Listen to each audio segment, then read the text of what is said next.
Okay, first you register an account.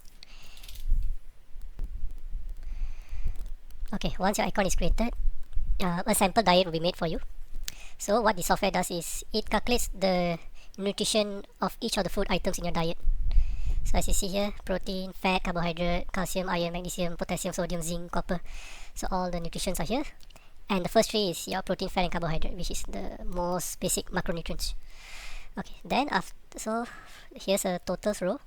The totals row totals up all the nutritions that are in your diet. Then you have the RDA percentage row. RDA stands for recommended daily allowance. So RDA is basically how much of the particular nutrition you need in your diet. So as you see here, if you're less than 100%, that means you're eating less than the RDA. So whatever I'm deficient in, which is less than 100%, is highlighted in yellow to bring it to my attention. So as you see, my diet is quite deficient in choline, very deficient in vitamin A, and deficient in vitamin E, very deficient. And only maybe 2% deficient in the calcium required. This can be ignored because very little. Okay, then upper limit is some nutritions, they have an upper limit. If you consume too much, it's dangerous for your body. So we should not exceed the upper limit for these particular nutritions. So far my diet, I'm not exceeding any upper limits. So let's say I add a food. I add something that is very high in vitamin A, like liver, chicken liver. And let's say I eat a ton of it, let's say I eat half kilogram of it every day. So let's see, I will probably, yeah, as you see, I am severely exceeding the vitamin A already. I'm way past the upper limit of 3000. I'm consuming almost 16,000, so it's in red color. So whatever you exceed the upper limit, it becomes highlighted in red color. Okay. So as you see, after adding a half kilogram of liver, I'm exceeding a lot of upper limits already, and this is not good. So you can edit the diet. So how you do it is just click on the food item. Okay, let's reduce our chicken liver to a more reasonable amount, maybe 50 grams. Yeah. Okay, now as you see, yeah, it's much better now.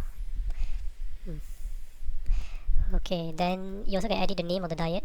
Maybe let me call this my diet. Then you can add more food items. Yeah, let's add some chickpeas, 100 grams of chickpeas. Then you also can rearrange the items. So let's say I can bring this chicken liver up. Let me add here in my pasta. Same goes to other things. You can just change the sorting by dragging it. Then you also can change the food by selecting another kind of food.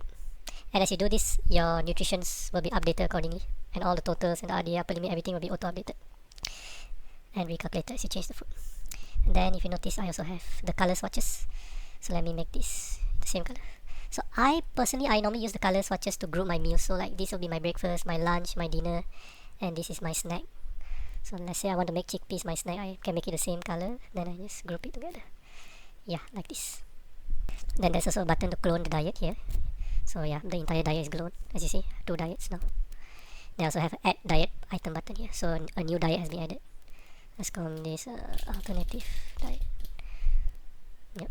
So I have 3 diets now. This was the clone one, original one, alternative. And if you want to get rid of a diet, the delete button is here. Just delete the entire diet and it's gone. Then you see this RDA and upper limit values.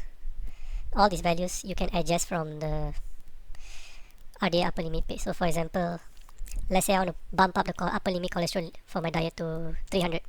So how I'll do this here is I go here, upper limit, yes, cholesterol, just update this to 300. Okay, done.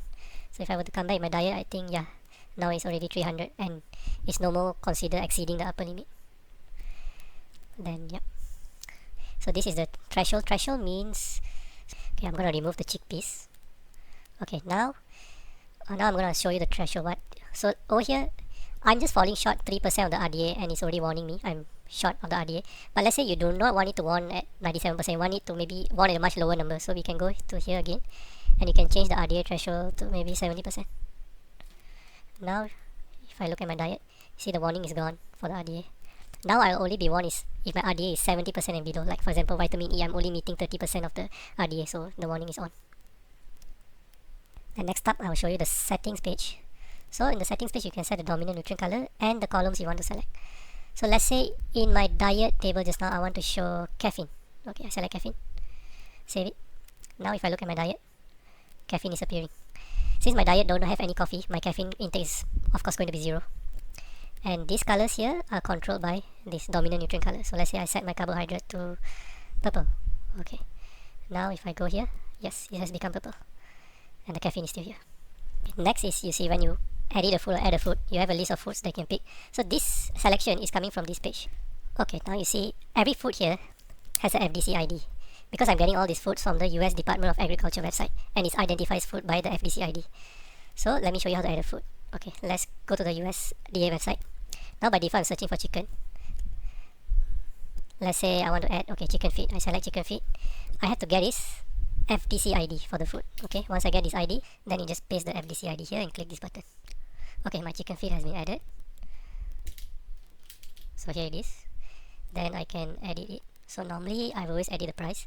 So in my country, 100 gram of chicken feet is about $2. Okay, I can save. It's updated. Back to foods.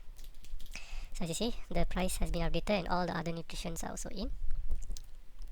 Okay, next. So what if you want to add a food that is not in the USDA database? So you can use this button here, this create food. Okay, food created. Okay, now I can begin editing the food. So let's call this maybe mochi powder, 100 grams, price maybe $20 per 100 gram. Then 40 kilocalories. Don't forget to set the calories. Energy, okay, we convert. So it's about this many kilojoules. Protein maybe 5 gram.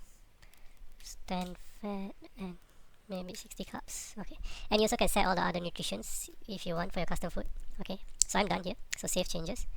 Okay, done. Then back to my foods. Okay, my custom food mochi powder should be in, and yes, it's right here, mochi powder with all the nutrition values I set just now.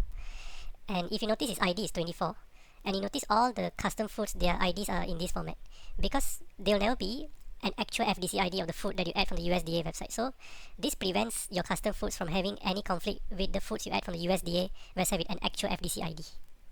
Okay, so now I can go back to my diet. Then I can add the 2 new foods into my diet. First, chicken feet and mochi powder. Rearrange them.